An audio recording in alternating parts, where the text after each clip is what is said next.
Hello friends, নানান ব্যঞ্জনে তোমাদের সকলকে স্বাগত জানাচ্ছি। আজ তোমাদের কাছে নিয়ে এসেছি ঘরোয়াভাবে একটা ঝটপট একটা চিকেন রেসিপি। দেখো, এখানে চিকেনের মধ্যে কয়েক টুকরো আলু দিয়ে আমি এখানে লবণ হলুদ দিয়ে আর তেল দিয়ে একটু মাখিয়ে রেখে দেবো কিছুক্ষণ। আর সরষের তেল দিয়ে দিলাম। এখন এটাকে ভালো করে একটু মেখে রাখছি। এভাবে ভালো করে একটু মেখে কিছুক্ষণ রেখে দেবো। ততক্ষণ আমি মশলাগুলো করে নেব। তো মাখা টাকা হয়ে গেছে। আর এখন দেখো, আমি এখানে এই মাংসগুলোর মধ্যে অল্প মাংস নিয়েছি, আর বাকিগুলো এখন করব না। তো ওগুলো পরে করব। তো আমি এইটুকুন মাংস এখন বানাবো।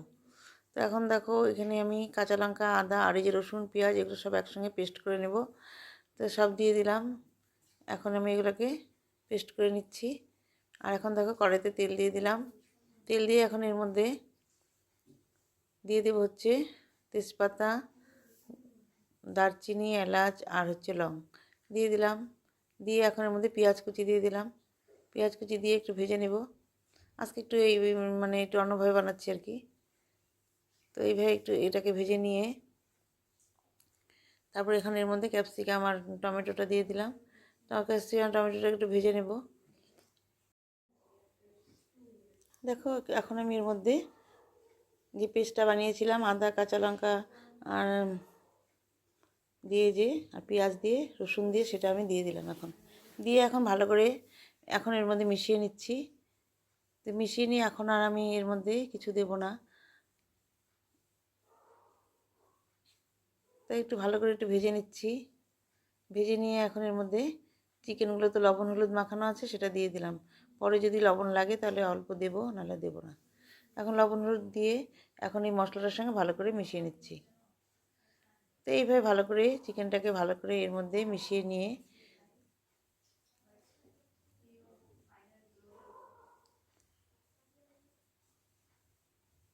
তো এইভাবে ভালো করে একটু নেড়ে নিচ্ছি।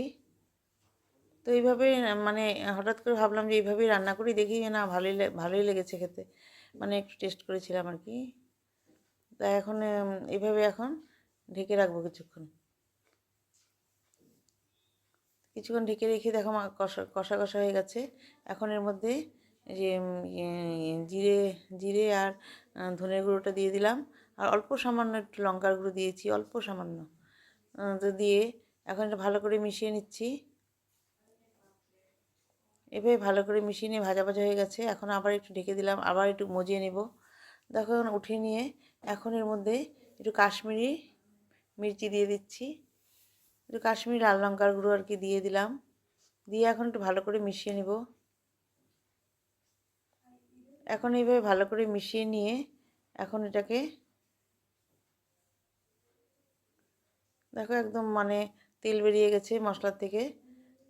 তো এইভাবে ভালো করে মিশিয়ে নিয়ে এখন এর মধ্যে একটু গরম জল দিয়ে দেবো। কারণ গরম জল না দিলে আলু টালুগুলো সিদ্ধ হবে না। তো এইরকম তো কষা কষা খেতে ভালোই লাগে। তো এখন এর মধ্যে একটু গরম জল দিয়ে দেবো। তো গরম জল দিয়ে তারপরে ভালো করে একটু মিশিয়ে নিব। মিশিয়ে নিয়ে তারপরে যেহেতু আলু টালুগুলো সিদ্ধ হতে হবে, তারপরে এখন এটাকে আমি একটু ঢেকে দেবো।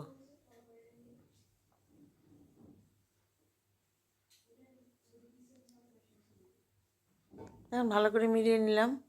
মিলিয়ে নিয়ে এখন এটাকে আমি ঢেকে দিচ্ছি। তো ঢেকে দিলাম। কিছুক্ষণ পরে ঢাকনাটা উঠিয়ে দেখো মাংসটা ফুটছে আর আলুগুলো সিদ্ধ হয়ে গেছে।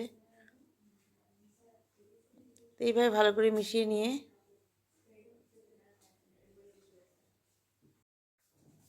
তো এইভাবে রান্নাটা আমার হয়ে গেল। তো এখন আমি এটাকে একটু ভালো করে কষিয়ে নিয়ে এখন নামিয়ে নেব। তো আলুগুলো দেখো সেদ্ধ হয়ে গেছে। আলুগুলো সেদ্ধ হয়ে গেছে আর মাংসটাও অনেকটা সেদ্ধ হয়ে গেছে। এই জন্য আমি আরেকটু কষিয়ে তারপরে এখন এটা ঢেকে দেবো। দিয়ে তারপরে আমি এটাকে আস্তে আস্তে নামিয়ে নেব। তো এইভাবে বন্ধুরা আমার রান্নাটা প্রায় কমপ্লিট। তো তোমাদের যদি ভালো লেগে থাকে তাহলে প্লিজ একটু কমেন্টস করবে ও সাবস্ক্রাইব করে পাশে আসবে।